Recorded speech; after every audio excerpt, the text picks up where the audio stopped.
চলো তোমাদেরকেও আজকে ছোটবেলার স্মৃতি মনে করিয়ে দেই। আমার দাদু বাড়িতে বাথরুমের সামনে এরকম ছোট্ট একটা হাউস করা আছে যেখানে সচরাচর বাসন মাজা হয়। আর ছোটবেলা এই জায়গাটায় সুইমিং পুল বানায় ফেলতাম একদম পানি দিয়ে, দেন ওখানে গোসল করতাম। অনেকদিন পর আমার আবারও মন চাইছে ছোটবেলার মতো ওই জায়গাটাতে সুইমিং পুল বানাবো, মানে ওই জায়গায় পানি জমা করব। মোটরের সুইচ দিয়ে আমার হাজবেন্ড চলে আসলো এখানে এই জায়গাটা পরিষ্কার করতে। মানে আমি অনেক জেদ শুরু করে দিয়েছি ছোট মানুষের মতো। আমার মনে হয় ছোটবেলা কম বেশি সবাই এই কাজটা করছে। আমি শুধু এখানে না, আমাদের বাসার উঠানের সাইডে কলপাড়ের মধ্যেও এরকম করতাম আর আম্মুর হাতে প্রচুর মার খেতাম। এই জায়গাতে যে আমি আর আমার কাজিন কত গোসল করছি এভাবে তার কোনো হিসাব নাই। এখন আমরা অনেক বড় হয়ে গেছি, তাই না? বড় হলে কি হবে, মনটা তো সেই ছোট মানুষের মতোই আছে। এতদিন পর যখন দাদু বাড়িতে আসছি সব শখ পূরণ করব। ছোট ছোট কিছু কাপড় নিয়ে আসছি, এগুলো দিয়ে আমি পাইপের মুখটা বন্ধ করে দিব, মানে যাতে পানি জমা হয় এখানে, একটু পানি বাহিরে বের না হয়। উনি আবার আমার এই ছোট মানুষের কাজগুলোতে অনেক হেল্প করে। আসলে ওর মন মানসিকতাও আমার মতো, দুইজনেই ছোট মানুষ বলতে গেলে। কাপড় দিয়ে এটার পথ আটকে দিলাম।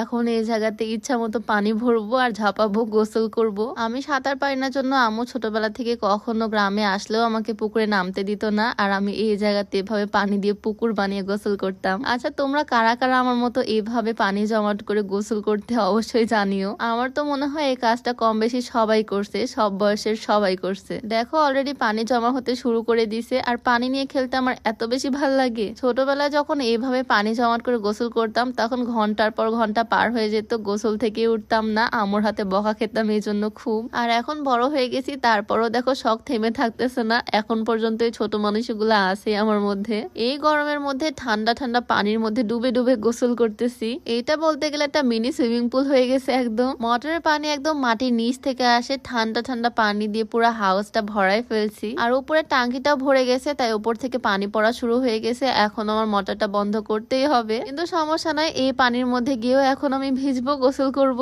মানে ইচ্ছা মতো এনজয় করতেছি। কতদিন পর যে এইভাবে গোসল করতেছি নিজেই জানি না। আর আমার এত মজা করা দেখে সেও চলে আসতে আমার সাথে, শুয়ে পড়ছে একদম, আর আমি এদিক থেকে তাকে জ্বালাচ্ছি। ও নাকি ছোটবেলায় এভাবে এনজয় করতো, গোসল করতো। মানে এমন মানুষ পাওয়া যাবে না যারা কিনা ছোটবেলায় এই কাজটা করেনি, এইভাবে গোসল করেনি। ছোটবেলা যখনই আমি এভাবে ঘন্টার পর ঘন্টা গোসল করতাম আম্মু খুবই রেগে যেত, বাট কিছুই বলতে পারতো না, কারণ আমি দাদু বাড়িতে এগুলো করি আর আমার দাদা দাদি থাকতো, আমার আম্মু কিছুই বলতে পারে না আমাকে। মানে ছোটবেলায় দাদা দাদির বাসায় আসলে পাওয়ারটাই থাকতো অন্যরকম। দাদা দাদি আছে, এখন আম্মু কিছুই বলতে পারবে না, এইরকম একটা ভাব ছিল।